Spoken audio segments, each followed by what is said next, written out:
Quero falar primeiramente quando eu tive acesso ao Lewis.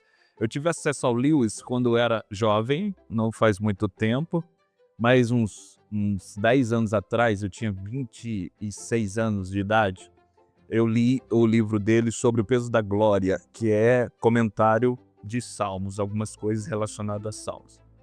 Não dei muito crédito, achei muito difícil, abandonei o livro na metade e fui viver minha vida. Depois, eu vi a grande necessidade, porque assim, lá no Rio de Janeiro, eu também tive a oportunidade, junto com um primo meu, eu e o meu primo, de liderar jovens. Então, eu vi a necessidade de crescimento espiritual para que eu pudesse passar para os jovens. Eu preciso dar um passo à frente desses jovens aqui para poder compartilhar alguma coisa com eles, falar com eles. E eu achei que o caminho da leitura seria um caminho, o melhor caminho. Então eu falei, vou começar a ler, vou começar a pesquisar e vou começar a mostrar que eu sou intelectual, aparentemente. Então eu comecei a estudar.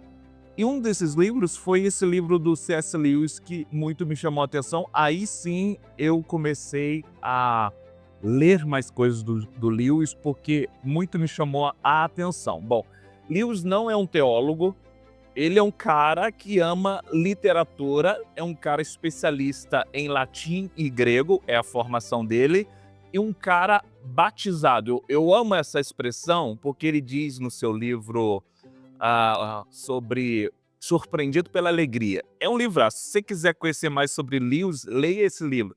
Surpreendido pela Alegria, que ele conta toda a vida dele. É uma autobiografia. E ele fala que teve um autor chamado George MacDonald que batizou o imaginário do Lewis. Cara, isso é loucura e é muito impressionante. Imagina você ter o seu imaginário batizado. Por que o imaginário batizado? Lewis, ele nasce em 1898 e ele nasce em 1898 na Irlanda. E isso, na Irlanda, hoje conhecido como Irlanda do Norte. E aos 3 anos de idade, ele é um leitor voraz. Assim ele fala no livro dele. Cara, 3 anos de idade, ele lê muito. Ele fala que lê muitos livros. Inspirado por um lar que cultivava a leitura. Então, o seu pai era um grande advogado naquele tempo e a sua mãe era uma matemática que cursou matemática na universidade num tempo pré-guerra, onde as mulheres não tinham muita condição de estar em universidades, e ela vai. Então a mãe de Lewis foi uma grande influência para ele. Então começou a passar, a dar a ele vários livros para ele começar a ingressar nesse universo da literatura. Então ele fala que com 3 anos ele era um leitor voraz e com 5 anos ele já escrevia histórias. 5 anos de idade ele estava escrevendo. Claro que não é um trabalho acadêmico, né, não é uma crônica de nada depois, mas ele escrevia nos papéis algumas coisas. Uma das autoras que muito influenciou ele chamava-se Beatrix Potter. Ela tem um livro, e o nome do livro é As Aventuras de Pedro o Coelho. E eu procurei esse livro e eu encontrei, tem no Brasil, tem tradução. Esse livro para ele foi muito importante. Por quê? Porque a aventura de Pedro o Coelho falava sobre amizade. E desde pequeno, aos 3 anos de idade, ele já começou a ter o seu imaginário batizado no sentido de o que é amizade, a importância da amizade. E ele via que essa aventura de Pedro Coelho era histórias de um coelho com roupas. Parece algo muito igual às Crônicas de Nárnia, porque são animais com roupas. Então ele começou a desenvolver o seu imaginário e a estudar. Então, aos 5 anos, ele se torna um escritor. Ele começa a escrever e desenhar também. Lewis, depois desse tempo de ter a sua educação em casa, ele é colocado no internato. Bom, sua mãe morre quando ele tinha aproximadamente de 8 a 9 anos de idade. E a sua mãe que era uma grande influência. Diz os biógrafos de Lewis que ele orou quando sua mãe estava com câncer e Deus não curou. Assim, eles falam que Deus não curou a sua mãe. Então, esse é o primeiro impacto na vida de Lewis para ele se tornar um ateu. Bom, Lewis cresce num lar cristão. O seu pai era anglicano e a sua mãe era presbiteriana, então de famílias cristãs. E ele cresce aprendendo, conhecendo as histórias, tendo a sua cosmovisão moldada pelo cristianismo. Aos 8 anos de idade, 8 para 9, primeiro choque, perca da mãe, vai para o internato. Sofreu muito nos internatos. Sofreu muito, porque naquele tempo, né, os próprios professores, além de ensinar, batiam nas crianças. Então ele escreve várias vezes para o seu pai, para que o seu pai pudesse o tirar do internato e chamar um professor para que pudesse ou continuar os seus estudos em casa. Depois de muitas insistências, o seu pai tira ele do internato e ele dá sequência aos seus estudos em casa. Seguindo, C.S. Lewis, ele aos 19 anos é convocado para a Primeira Guerra Mundial. Bom, C.S. Lewis já não tem mais a esperança no cristianismo. Por quê? Por causa da morte da mãe. Então, para ele, aquilo foi o caos. Então, Deus realmente não existe. O segundo impacto na vida de C.S. Lewis que o tornou ateu foi participar da Primeira Guerra Mundial. Então, ali ele vê, Deus não, de fato, não existe, porque onde está Deus em meio ao sofrimento? Lembrando que cada problema que Lewis enfrentava foi um livro que ele escreveu. Problema do sofrimento, então, é para tentar responder depois, de uma forma cristã, sobre onde está Deus em meio ao caos, em meio ao sofrimento. Então ele está com 19 anos, ele está na guerra e ele não tem perspectiva mais de Deus porque orou pela sua mãe não foi curada e foi para ele algo muito negativo e muito ruim. Agora, cadê Deus em meio ao caos, em meio à guerra? Bom, só que salta-nos algo interessante, como a Gabi falou, de um episódio muito legal. E hoje eu lembrava desse episódio quando o nosso pastor Alex estava falando sobre a amizade de Davi e Jonatas. John não tem H, é Jonatas. Então, a amizade de Davi e Jonatas. E alguns irmãos falaram ali e contribuíram sobre o que faz parte de uma verdadeira amizade. O que vocês falaram? Integridade, respeito, mais o quê? Fidelidade, mais o quê? Amor. Então, Lewis, ele prezava muito pelas amizades, resultado das leituras que ele havia feito quando criança, através dos livros infantis. Por isso que é importante introduzirmos para as crianças. Essa semana eu estava fazendo um curso muito rápido, objetivo, de um dos autores aqui do Brasil, que tem 70 livros publicados. Inclusive, o que mais viralizou e tem mais sucesso desse autor é William Bryman, alguma coisa assim. É um livro chamado Até as Princesas Soltam Pum. Já ouviram falar? Já leram? Então, mas é viralizado esse livro. E ele é um grande escritor, tem os livros deles não só no Brasil, mas tem em 18 outros países traduzidos. E ele tem um curso sobre como ganhar o imaginário das crianças, como você contar histórias para prender a atenção das crianças. Então eu estou fazendo agora licenciatura em filosofia, então eu vi a necessidade de aprender. E eu amo história. Na verdade, todo ser humano ama história. E Lewis, ele tem um grande sucesso em sua vida, por quê? Porque ele soube contar histórias que marcam e impactam. Ah, Douglas, eu não gosto de história. Você gosta de cinema? Quem gosta de cinema aqui? É o quê? História. Quando você vai se apresentar para alguém, quando você traz a sua biografia e explica às pessoas de onde você... É o quê? É história. Você vai ler um livro, o livro conta o quê? História. O ser humano é envolto por história. A Bíblia é o quê?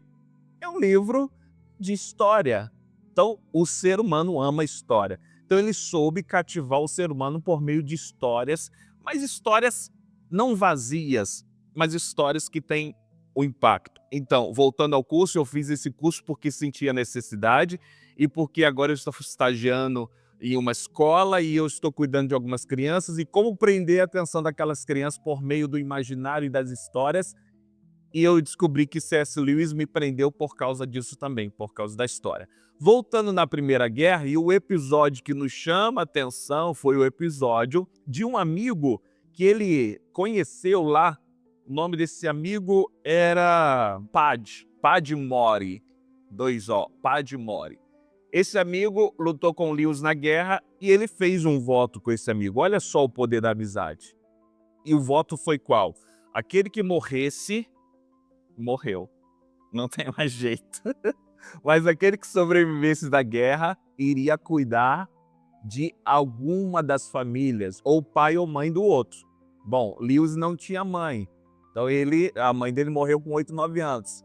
Então, se ele morresse, quem iria cuidar? O Pat Morey iria cuidar do pai de Lewis. Só que o Pat Morey, morre e a mãe, a Jenny, chamada Jenny Morey, ela foi cuidada por C.S. Lewis. E ela foi uma pessoa muito importante na vida de Lewis. No filme, vocês têm que ver o filme. Depois vocês acessam, está lá no YouTube, a vida de C.S. Lewis, a casa dele, ele junto com o seu irmão Warney, morando junto. Ele preservava as amizades e ele começa a cuidar dela e cuida dela até a sua morte. Então olha só o poder de uma amizade, que envolve isso tudo: integridade, amor, cuidado, zelo. Então isso era importante para Lewis. Dos 19 anos até os 20 anos, mais ou menos, ele está na guerra, enfrenta caos, cético ao extremo, começa a ler livros de céticos também para autenticar e afirmar o seu ceticismo. Só que depois que ele sai da guerra, o sonho dele era cursar a universidade. Ele havia passado em Oxford antes da guerra, depois foi convocado, ficou um ano em guerra, depois ele volta com esse projeto, com esse sonho e entra em Oxford e começa a estudar em Oxford. Mais para frente ele vai se tornar um professor em Oxford. Como que se deu a conversão ou a volta do filho pródigo? Assim ele se intitula, né, como o filho que voltou para a casa do pai. Se deu por meio de suas conversas com Tolkien.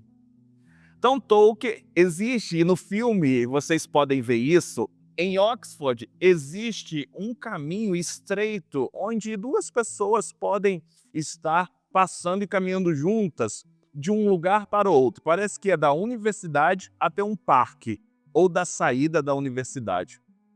E C.S. Lewis fala que a conversão dele aconteceu ali, por várias e várias conversas com Tolkien. Tolkien convenceu a C.S. Lewis de que o ser humano ele carrega em si um grande vazio, e ele fala que o resultado das guerras é esse vazio, que o homem tenta achar sentido e por isso não encontra, oprimindo outras pessoas, daí surgem as guerras. E ele também fala e mostra a C.S. Lewis que... O que ele mostra a C.S. Lewis? Que todos os livros que Lewis utilizava para suas aulas e até para sua formação na Universidade de Oxford eram de cristãos. Então, o grego que ele utilizava, autores, autoridade em grego, no fundo eram cristãos.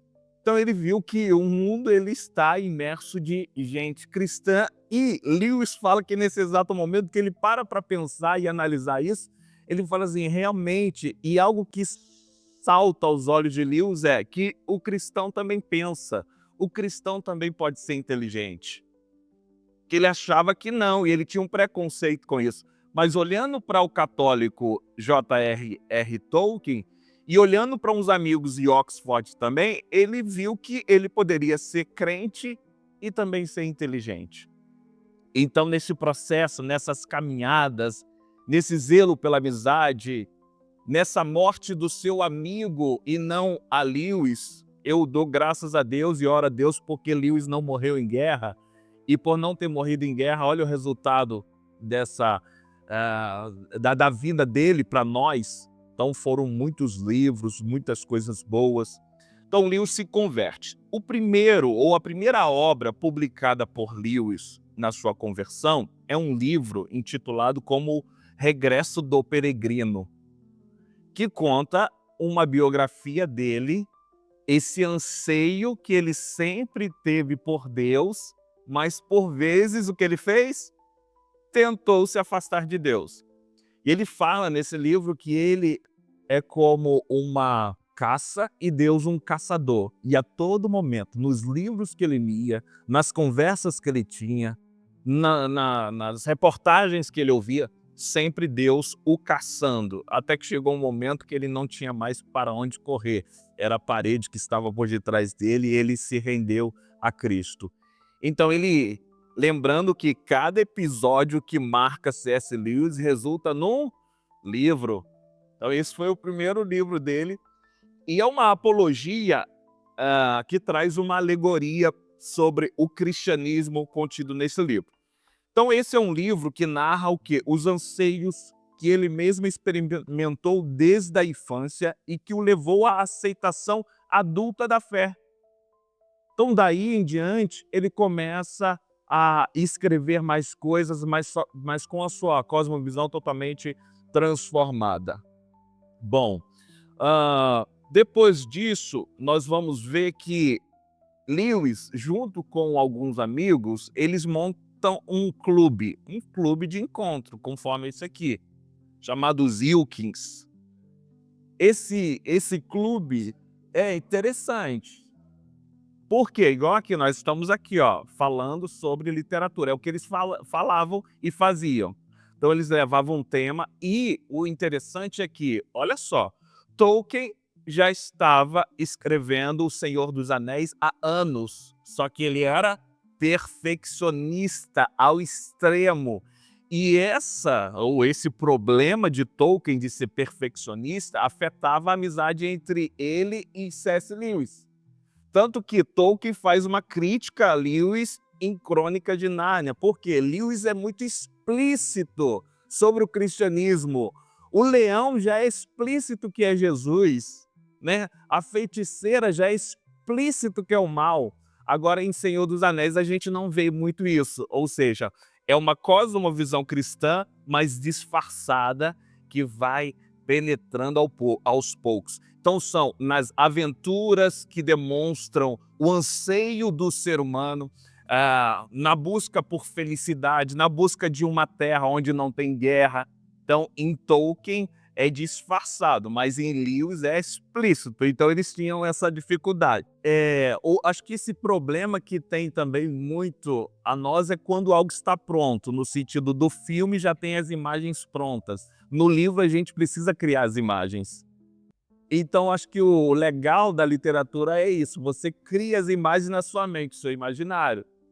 Então o filme também, eu vi todos os filmes do Tolkien, achei interessante, fiquei com medo, o dragão, mas tem várias lições.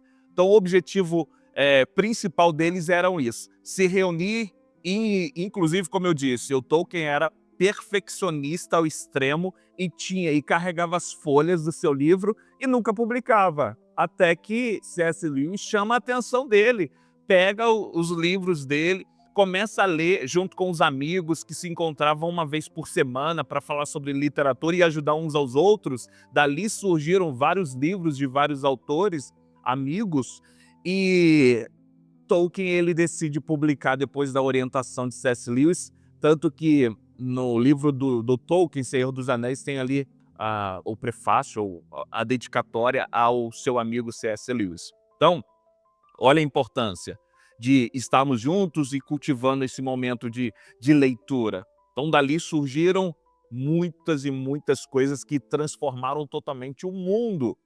Então, a história de Tolkien, né, com suas obras chegou a um certo ponto que as histórias de Tolkien foram as mais lidas no mundo. E nós estamos vivendo em um momento, ou eles viviam em um momento onde que a alegria, né, ele fala muito dessa alegria, busca pela alegria, se dava através das amizades. Gente, é bomba caindo, é guerra, é problema econômico, não tem WhatsApp, não tem Instagram, não tem TikTok, não tem nada. Tem o quê? Tem o quê? Livro e amizades. Livro e amizades. Aquele filme muito antigo que eu vi já depois de velho, que eu não vi quando era criança, mas é muito antigo e muito legal. A menina que roubava livros, quem já viu? A menina que roubava livros. Conta a história de como que era aquele tempo. A menina roubava livro para ler, por quê? A alegria dela era ler livros. Então, assim, Tolkien foi muito importante para C.S. Lewis nesse momento. Ele se converte e daí ele começa a escrever vários livros. Os livros que mais me impactaram, e é interessante, abrindo um parênteses aqui, eu tenho um amigo que trabalha na Thomas Nelson, e ele fala o seguinte: Douglas, o C.S. Lewis está preso aqui numa salinha, e ele produz dia e noite e a gente só dá água e comida para ele. Ele não pode sair daqui, mas ele está vivo aqui. Por quê? Porque a Thomas Nelson agora deu uma diminuída, mas aquela série do Lewis chegou, não sei se foi 2022 ou 2023, que produzia direto, quase todo mês saía um livro dele. Então pegou isso, né? Lewis está na Thomas Nelson, produzindo, mas ninguém sabe. Mas não, ele morreu em 1963. 1963, depois da Segunda Guerra Mundial, bem depois. Os livros que muito me chamou a atenção do C.S. Lewis, em primeiro lugar, foi Cartas de um Diabo ao Seu Aprendiz. Uau, que livro! Eu aprendi sobre a verdadeira batalha espiritual através desse livro. Eu que vim do Rio de Janeiro, e no Rio de Janeiro, batalha espiritual para nós, meu irmão, não queira saber. É Jesus na queda de braço com Satanás. Quem vencerá essa guerra? Quem vencerá? Então eu tinha essa cosmovisão de que não, tem mesmo duas forças, é dualidade, o bem contra o mal. O bem contra o mal no nível extremo, igual nos filmes. Só lá no finalzinho do filme que o principal vai sobreviver depois da cara. Lembro do Van Damme, do Rambo, depois da cara toda inchada, Rock Balboa, aí ele dá um soquinho no inimigo, o inimigo cai, venceu, acabou. Não, mas olhando para a Bíblia a gente vê que não, que está todo controlado o universo. Deus governa todas as coisas. Como diz Martinho Lutero, até Satanás é um cão na coleira de Deus. Então, quando ele sai correndo para cima das pessoas, Deus prende ele enforca e cai no chão. Estilo Tom e Jerry, daquele cachorro que tinha lá, o Bulldog. Por quê? O C.S. Lewis escreve um livro sobre batalha espiritual, mas ele pinta um novo cenário. Qual é a proposta do Cartas de um Diabo ao Seu Aprendiz? É um diabo velho, mal danado, mandando cartas para um diabo ingressando na Diabolândia. E o cliente é quem? É um jovem que se converteu. Então ele ensina os macetes para tirar aquele jovem. Então ele vai falar sobre sexualidade, como o Satanás ataca nessa área. Não é um livro fácil, ponto. Tem que ler mais de 3 vezes para entender. Ele pinta esse cenário de não é uma batalha espiritual cósmica entre bem e o mal no sentido de briga. O diabo tá aí, ó, cuidado com o diabo. Igual é pintado, né? É persuasão. Quais são as estratégias de Satanás contra o cristão? Meu irmão, são estratégias de persuasão. Esse episódio é interessante porque o jovem ele é ateu. Ele é ateu, aí ele vai para uma biblioteca e tal, e ali ele começa a pensar. E isso espanta Satanás. Não é ele, C.S. Lewis fala que o que espanta Satanás não é o cara começar a querer entender Darwin. A teoria da evolução. Deixa eu começar a estudar Darwin. Por quê? Ele fala que isso espanta Satanás.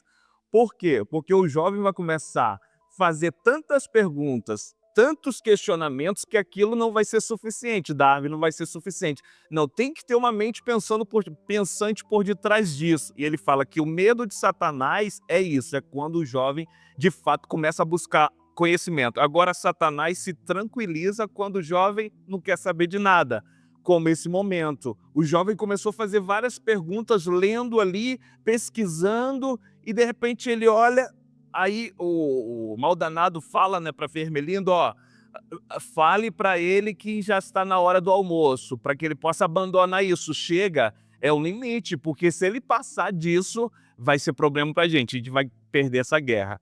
Aí sussurra nele, está na hora do almoço. Ele abandona os livros e nunca mais volta. Então a batalha ela está gira nesse sentido.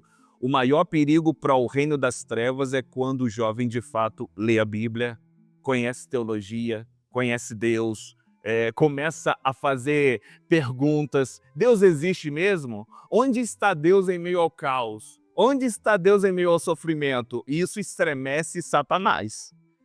Então, assim, em 5 minutos eu vou... Obrigado pela sua contribuição. Em 5 minutos eu termino aqui. Mas acho que, algo já voltando para o livro aqui em si, algo que muito me chamou a atenção é o final do livro. As últimas palavras de C.S. Lewis, que ele fala o seguinte, do cristianismo puro e simples. Ele fala, se você buscar a si mesmo, se você buscar os seus desejos, as suas vontades, você mesmo, o que você vai encontrar? O que você encontrará no fim das coisas? Ódio, solidão, desprezo, ira, ruína e muita decepção e decadência.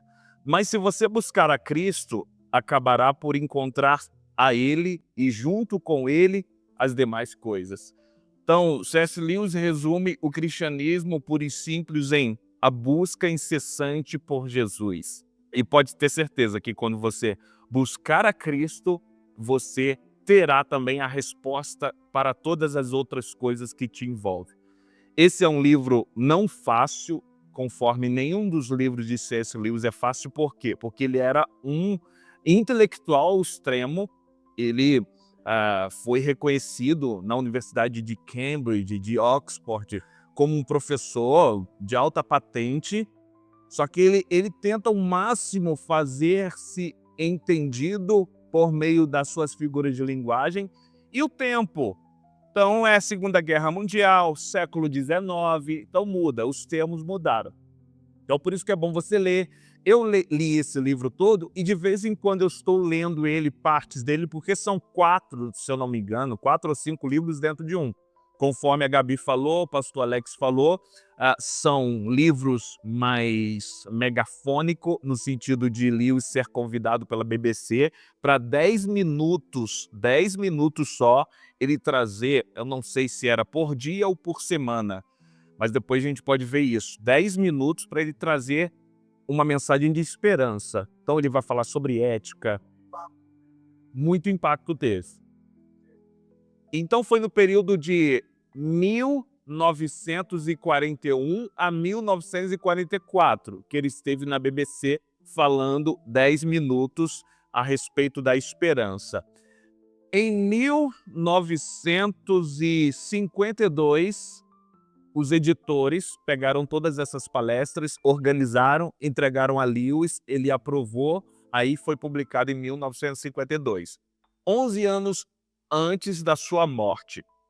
Então, cristianismo puro e simples significa, ou qual é a moral desse livro, assim, se podemos resumir, porque fala sobre muita coisa. É sobre o núcleo da fé cristã.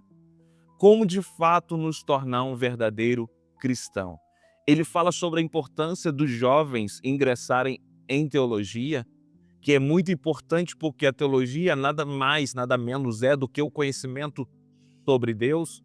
E ele fala, né, que ele estava dando uma palestra na Força Aérea Britânica e ele estava falando sobre teologia, de repente chega um ex-combatente da Força Aérea dizendo: você está falando sobre esses dogmas difíceis aí, mas eu tenho certeza, eu tive ou experimentei a presença de Deus lá no deserto, ou seja, no caos. Então eu não preciso dos seus dogmas, eu não preciso das suas doutrinas, eu não preciso da sua teologia, porque eu experimentei o próprio Deus. Aí ele começa a falar, depois não diretamente, mas ele começa a escrever sobre isso, falando que sim, é importante essa experiência que nós temos de culto, do conhecimento de Deus, mas muito mais importante também é conhecermos Ele por meio do estudo da teologia, que é o conhecer Ele através da Bíblia. Ele dá uma analogia, e eu finalizo a minha parte, sobre a realidade e um mapa. Ele fala que a teologia é como um mapa, enquanto a presença de Deus é como a realidade. Imagina só você na beira da praia. É sensacional, é lindo, é bonito demais, é algo prazeroso. Então, aquilo ali é a presença de Deus, você sente a presença de Deus. Mas antes de você chegar na praia, você precisou de quê? De um mapa. Hoje o GPS que nos conduz. Então, sem um mapa, nós não temos o acesso à realidade. Ele fala que é necessário sim, e naquele tempo muito mais, porque não havia GPS como hoje, né? Google satélite. Então naquele tempo eles necessitavam de fato do mapa. É legal ficar olhando o mapa tem o mesmo prazer de olhar um mapa e estar presencialmente no local? Eu fico olhando Fernando de Noronha, eu falo, nossa, é lindo lá, eu vejo as fotos, mas estando lá é muito mais impactante, né? Mas eu necessito disso aqui, ou seja, de um caminho, de um rumo, de uma estrada, de uma trajetória para eu estar de fato lá e experimentar aquele lugar lindo, e impactante. Então, essa é a proposta de C.S. Lewis. Ele fala sobre muitas coisas, fala sobre o conhecimento de Deus, fala sobre a ética cristã, e ele fala sobre uma das coisas que é principal no cristianismo, que é o quê? Que é sobre a caridade, o amor. Ele fala que o amor, no sentido cristão, não se refere a nenhuma emoção, mas à verdadeira vontade e à verdadeira prática. Então, C.S. Lewis é esse cara, meio complexo, meio difícil, mas um cara legal que está aí para pegar na nossa mão. Eu sempre faço disso com as minhas leituras, pegar na mão do autor, ouvir o autor, para a gente enxergar mais longe. Conforme na teologia se fala, quando a gente quer enxergar mais longe, a gente sobe o quê? Ou onde? Nos ombros de gigantes. Então o C.S. Lewis é esse cara que pode te ajudar a enxergar um cristianismo totalmente puro na sua essência e totalmente simples, conforme o cristianismo puro e simples praticado por aquele que é o nosso exemplo maior, que é o Senhor Jesus. Então no cristianismo puro e simples olha para Cristo, anseie ser como Cristo, e você nunca conseguirá sozinho. Somente com o Espírito Santo adentrando no seu ser, te moldando e a cada dia te capacitando para se tornar a imagem e semelhança de Jesus. Deus abençoe a vida de vocês.